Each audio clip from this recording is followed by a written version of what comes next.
In this video, I'm going to be discussing visualization techniques to help you get into the perfect mindset of creating these imaginal acts in your mind for manifestation.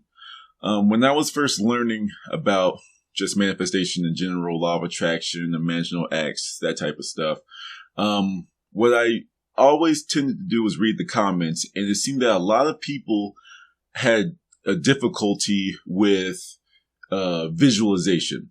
They had the problem with seeing things in their mind. And what I learned from my experience is, especially in the beginning, you don't really know if you're doing it right, And what I want you to know is you probably are, but you just don't know what you're looking for. So when you first start this, you hear these imaginal acts, and you have to make it as vivid as possible and things like that. And that's not really the case in the beginning.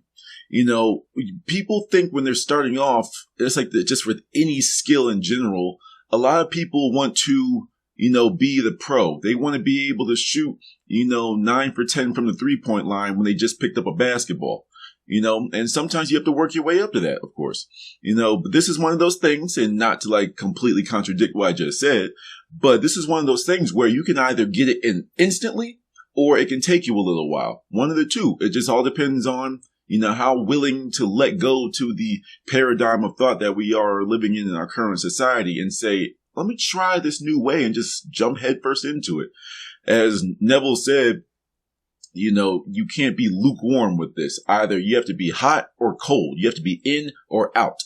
So that's what kind of actually got me started with actually learning how to visualize better. Is I was just like, screw it. I'm going head first. I'm diving in the deep end, But what people are looking for is these Hollywood blockbusters when they first start trying to manifest things. And that's not necessarily the case.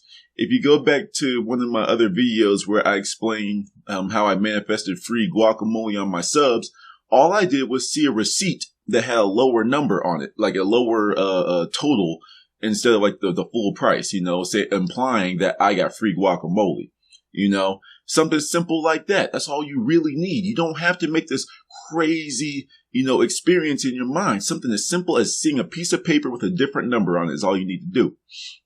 But I'm here to give you a few different exercises to help train that muscle.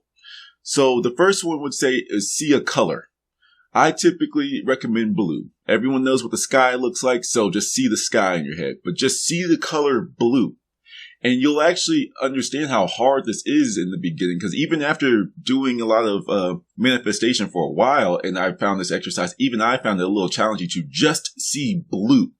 I'm not saying see the blue car, see the blue sign, even the sky with clouds and the sun. I'm seeing just say blue. And it's kind of strange. At first you're saying what are you talking about? But once you get into the zone and you just start trying to see blue, it may or may not be difficult for you. If it's difficult, you're going to start to see that you're making blue the blue car. You're seeing the signs with blue. You're seeing blue jeans, everything that is blue, but you're not just seeing just a blank canvas of blue. So when I was doing this exercise, I was actually having trouble, like I said, to see just that color. But what I did was my car just happens to be blue. So I imagine I am looking at my car this close so that all I can see is blue. So I would see my car, and then I would just pretty much zoom it into my head and then focus on holding it there. Just like if you're on a pull-up bar, that resistance training to see how long you can hold it, your muscles are going to be tightening up and they're going to be working and working and working until you can until you drop it. But over time, you'll be able to hold yourself for a minute, drop. Hold yourself for a minute and a half, drop. 2 minutes, and so on. That's pretty much the principle that I'm trying to portray with this. You are holding that image in your mind so it can materialize, so it can crystallize, as some people like to call it. So hold that color blue, and then once you get to a good competent level where it's I can hold this here for a minute or two, then start to then it becomes your world. Start changing it. Go from blue, red, green, orange, purple, pink, polka dot. Start changing the colors and see how easy that you can go in between colors and patterns, zigzags, things like that. And eventually visualization, you can start to picture anything because you're able to change whatever it is that you want in your head. You have full control of your mind, So that's one exercise you can do. The next one is, the hearing part. A lot of people, for manifestation, let's just say, a lot of people try and manifest love in their lives. What you can do is hear that person saying, I do, if you plan on having like a traditional wedding or something. Just hear the woman or the man saying, I do, But a lot of people will say, dang, well, I can't hear that. How do I hear that? So that's a perfect opportunity for this exercise. So a lot of people, what are some common songs? People know, heck, Happy Birthday. The Star Wars theme song when you hear the Empire coming in, like that typical, like the Darth Vader music. And please don't chastise me. I don't watch too much Star Wars. So, but the bad guy music in Star Wars, y'all know what I'm talking about. The typical Star Wars song, but any song that connects with you, hear it. When you say, oh, there's a song stuck in my head. That's pretty much you unconsciously doing this exercise. So all you have to do is grab the reins and say, okay, I want to hear the song now. So for me, one of the exercises I saw was hearing just a saxophone, hearing just a single instrument, a piano, a flute, things like that. And some people don't have experience with these things. And I say just either go watch a YouTube video or just, happen to, pretty much YouTube is everything. So, just find that and just hear that. But for some people, hearing one instrument is actually very hard. So we can go the opposite way. You can hear the whole orchestra. You can hear the whole band. You can hear that guitar riff. You can hear like the little, and like at the end of like jazz music or something like that. You can hear everything. And it doesn't matter. As long as you're hearing something that isn't in the room with you, you're good. You're doing the exercise. But what I say is the progressions, just like in the pull-up bars, there's progressions. So with this one, it depends on which way you want to go. If you're going from a single instrument, hear that instrument, hear it clearly, and then add in the orchestra or the band. And then the other way around, if it's easier for you to start with the band, then start to isolate different instruments. Hear the flute, hear the drums, hear the, what's it called? The timpani? I think that's what it's called. I don't know. But hear the timpani, hear the cymbals crashing, hear these things. And then get more and more nitpicky to the point that you can hear different things. And that's pretty much showing how you are able to control everything in your mind. And once again, the easier it gets, like the harder you make it for yourself, the easier it gets for you to just hear the I do. You're able to hear a symphony now. You went from hearing a trumpet to hearing a symphony, or vice versa. You start with a whole symphony, and now you can isolate individual instruments. How hard will it be to hear I do? I do, 2 syllables, when you were able to build and deconstruct a whole entire orchestra. You see what I'm saying? So make it hard for yourself in the mind, and then when it comes time to actually get the stuff you want to materialize the things that you want, it's going to be easier for you. The last one I can recommend in this video is feeling, getting all the senses involved, but feeling. And the best way I can use one of Neville's examples is using a tennis ball.